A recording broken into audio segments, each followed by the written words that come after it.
And, well, did we get that third little line popping out of Vito in this episode? Definitely for Black Clover, and I got very excited when this episode came out. I'm like, finally, I can watch this episode. Let me see. I want to know like how they're going to do it. And, well, we see the complete and decimation of Kahono and Kyato, seeing from there. And we finally see Noelle rise up a little bit and realizing that, hey, I can actually do something. And her first ever, real, proper offensive spell that she was able to control, the Sea Dragon's Roar, which, yeah, that did quite a bit of damage. We're going to, talk about that. Definitely, again, I'll just get it out of the way immediately. In the first episode, this episode, I think, as well, had quite a few production issues as well. I still think it's being saved more for obviously the last couple of episodes. It's just how it is, whether it's shown in animes, but still, it's something that was deteriorating from a lot of it. I was noticing a lot of reused shots, especially with the Kyato. I think was the most offensive with this one. I think there was about 3 shots, or I like to say 3 or 4 2-second shots of just him charging in and just slashing, and it's the same time. I like the same thing every time. I'm like, this guy. But I do appreciate the bit of this episode starting off with Asta getting up, blade back at his hand. He's like, I'm going to fucking kill him, and I'm not giving up yet. He gets backhanded, and Kahono and Kyato are like, we need to go and take this guy down. Which is one thing Noelle kind of lets these guys say we need to go and heal the others. Can you do that? And Kahono is like, do you seriously think that this guy is gonna give me a chance? Which is a little bit of the way where it's okay, yeah, no, he's gonna clearly focus you down, and this involves with him getting Kyato up, where it's get up, stupid brother, I need your help right now, big brother, why are you sleeping? Which then ended up seeing another combo tag team, which is the two of them. She's she's singing and enhancing everything that's going on with Kyato, and the two were doing a few little cuts, and you get a little tiny backstory of oh, hey, we want to help the sea, the sea god, and we want to achieve our dreams and everything. And I always felt weird about this part in the manga as well, where it's just this is the part where Noelle just stands around for and this way, because this isn't a very heavy in Noelle episode, but it's just this one bit where it's maybe she could try and do something, or try and control, or maybe do a defense, or something. I was thinking she could have done to protect the people, but I was she just was kind of standing there for the most part. And well, doesn't Vito just clearly showcase the difference? Although he keeps screaming, his favorite thing, which is defense, for the most part. Oh, just despair, like that. It's as they're working oh, their defense, holy shit, I need to block this guy, and it's not even working. He decides to crush both Kyato and Kahono's dream immediately, as he's trying to do this Sea God slash attack with this combination.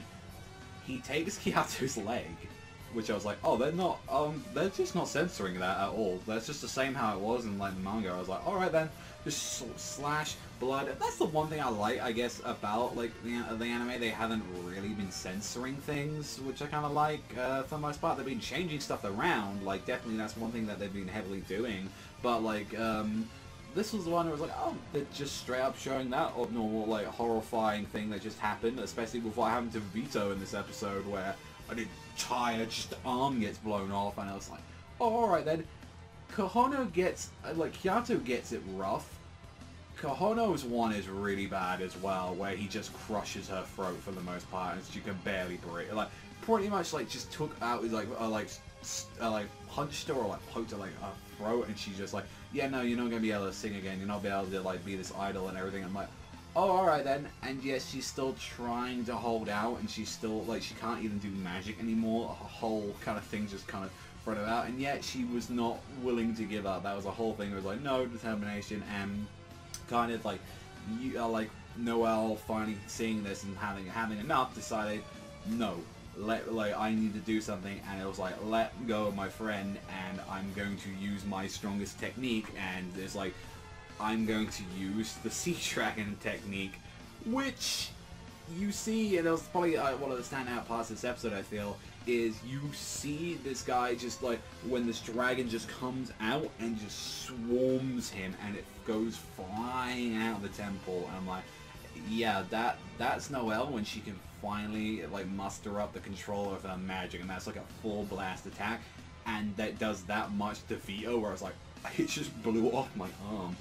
This triggers Vito, which then starts him getting PTSD of what happened to the elves, which all of them are super airy and beautiful, like white-haired people, like dancing around, enjoying themselves.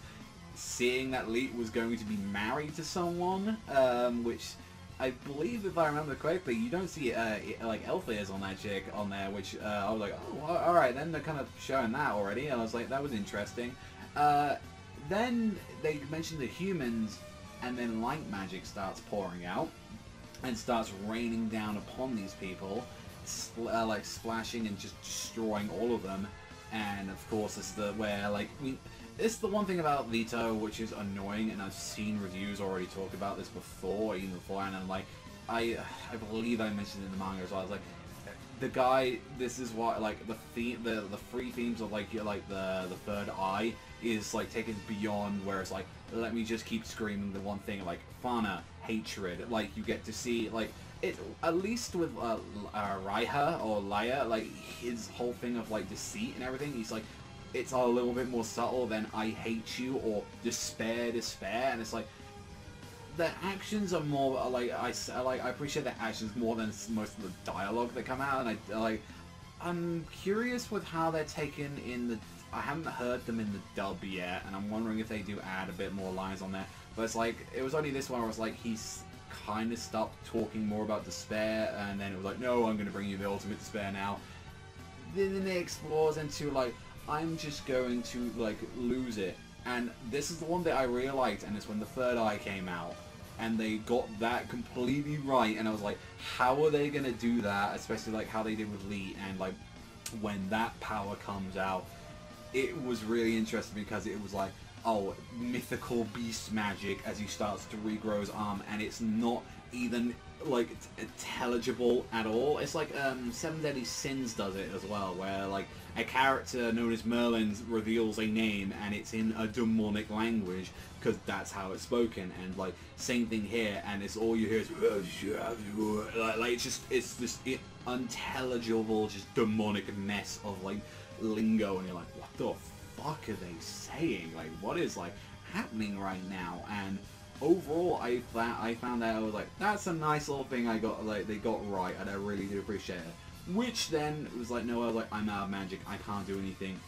This like, as she was like, I'm not gonna run, because this was the part where Yami was like, fucking, because like he can't do anything. He's sitting there and he's like, no, this is the one time, Noelle, get out of there now. He realized like, no, you need to run. Like, you did well. You've done well. I'm proud. Get out now. It's like this concern from Yami was like, no, like I can't do anything. Fuck's sake. I like hating it like for the most part, but there where it's like it ends up with like, of course, main protagonist, good old Asta getting up again, and he's like taking that attack with like the demon ceiling blade like that, and it's like just all on there. He's like, no. We're not done yet. Let's keep going. It's like, again, like, and it makes me excited for next week because I remember saying this in the manga. This entire fight is a mosh pit. Think about how many people like Kahono, Kiato, Asta, Magna, Luck, Noelle, and now you're seeing Vanessa and Roller getting involved. You're like, this is what it takes to take down someone of this caliber. It's like, you need to be around a high captain mark, or you just need to have this many soldiers just going around fighting. And then again, you see like Kiato and Kahono were considered like the strongest people in this temple, and they were like I believe like even their grandpa was describing that they were like high captain rank, some of them near lieutenant rank, like for the most part, where it's like they were pretty goddamn strong. And I think like the father was like considered like he could possibly be a captain for the most part, but we saw how well that went. It's like this is what we're dealing with, the kind of flow, and it's like it definitely is like, and I like that where it's like this is not just Asta's fight. This is everyone's fight. This is Black Bulls and friends versus like this one guy, and it's like. I kind of appreciate that a little bit more because I know in most shows it's just like, don't worry, leave the big bad to me. And I know that's the thing where it's like, oh, Asta's there saving the day and everything, but it's like, Asta's barely standing up. Like, he's like, I can't do this on my own. Like, no one can on that. And that's the one thing I did appreciate, and this is why I really did like this stuff in the manga as well.